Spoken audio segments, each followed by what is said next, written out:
actually opening up what was a mountain of book mail and is finally dwindling down. Let's get back into it. We gotta start here because I'm so excited for this one. It's for the new Geneva Rose book, The Girl I Was. So let's open up this box. Okay, so this, ooh, it has a little hat on top. It says, "Forever twirling into my local bookstore." That's so fun, and it's like a trucker hat. Oh, wait, I'm in shock. I thought that I was getting a finished copy of this. I could have sworn they said they're sending me a finished copy. This is an ARC. I am giddy right now.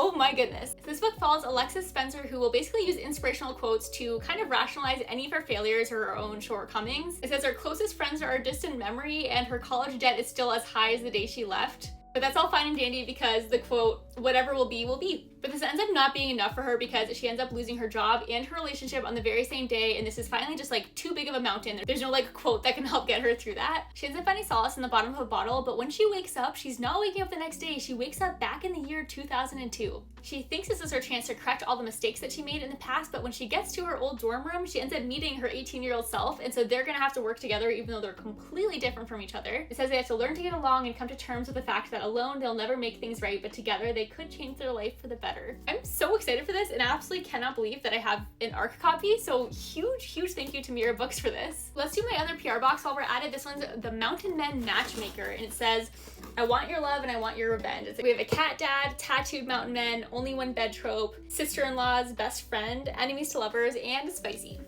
Ooh, okay, right on top we have a signed book plate. That's so fun. We have a sea of confetti that's always so messy, but let me try to not make too much of a mess here. Okay, I did indeed make a mess, but I got everything out. So we have a couple of stickers. So it says, "Greetings from Mexico." We have a t-shirt shop, tie-dye t-shirt.